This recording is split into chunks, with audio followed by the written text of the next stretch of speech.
दिल्ली विश्वविद्यालय छात्र संघ यानी डूसू के चुनाव 2025 से 26 के नतीजे आ चुके हैं। ऐलान हो चुका है। इस बार अध्यक्ष पद पर एबीवीपी के उम्मीदवार आर्यन मान ने जीत दर्ज की है।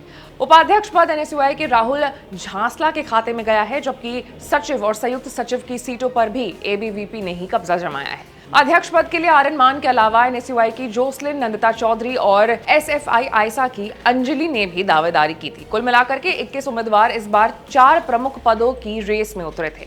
अब सबसे बड़ा सवाल यह है कि आखिर डूसू का अध्यक्ष बनने का मतलब क्या होता है और इस पद पर चुने गए छात्र को कौन सी शक्तियां और सुविधाएं मिलती है। तो आज एक्सप्लेन बाय एबीपी लाइव हम चर्चा इसी मुद्दे पर करेंगे। नमस्कार, मैं हूं आपके साथ आश्री सिंह आनंद।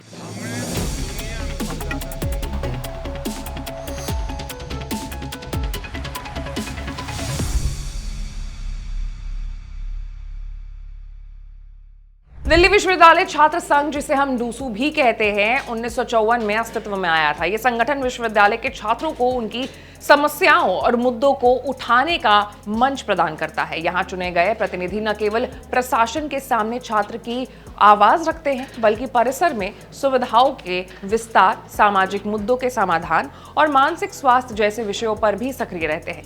डूसू को केंद्र निकाय माना जाता है क्योंकि विश्वविद्यालय से जुड़े लगभग 52 से अधिक कॉलेजेस और फैकल्टीज इसमें भाग लेते हैं। यही कारण है कि इसे दुनिया के सबसे बड़े छात्र संघ चुनाव में गिना जाता है।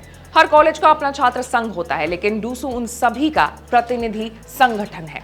इसमें 4 मुख्य पदाधिकारी होते हैं: अध्यक्ष, उपाध्यक्ष, सचिव और संयुक्त सचिव। इसके अलावा हर कॉलेज और फैकल्टी से चुने गए काउंसलर्स भी डूसू की सेंट्रल काउंसिल में शामिल होते हैं। अब आते हैं अपने सवाल पर कि डूसू अध्यक्ष की शक्तियां क्या होती है। तो अध्यक्ष पद प्रेस्टिजियस जरूर है, लेकिन इसका अधिकार क्षेत्र कुछ हद तक सीमित होता है। छात्र राजनीति में इसे बड़ा कदम माना जाता है क्योंकि यहां से निकल करके कई छात्र राष्ट्रीय राजनीति में भी नाम कमाते हैं। हालांकि अध्यक्ष की व्यवहारिक भूमिका डूसू सेंट्रल काउंसिल द्वारा बनाई गई नीतियों और निर्णयों को लागू करने तक की ही सीमित होती है। अध्यक्ष विश्वविद्यालय प्रशासन के साथ बैठकों और चर्चाओं में छात्रों का प्रतिनिधित्व करता है।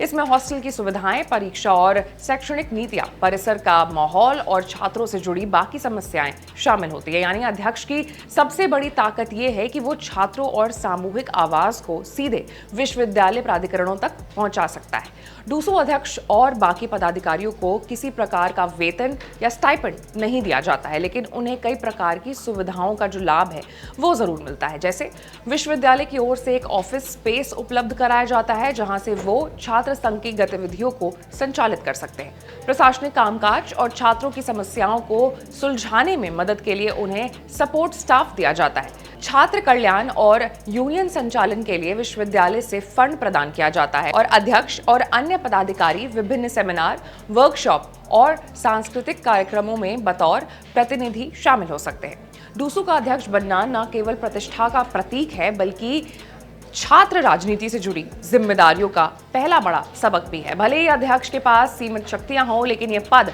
छात्रों के हितों को आवाज देने और उन्हें विश्वविद्यालय स्तर पर उठाने का सबसे सशक्त माध्यम है। यही कारण है कि हर साल डूसू चुनाव छात्रों और राजनीतिक संगठनों के बीच बड़ी हलचल पैदा करता है और इसे छात्र जीवन की सबसे अहम घटनाओं में से एक भी माना जाता है। ऐसे तमाम बड़े खबरों से अपडेटेड रहने के लिए आपको हमारे चैनल को लाइक, सब्सक्राइब और शेयर करना होगा। मैं थी आपके साथ आश्री सिंह आनंद।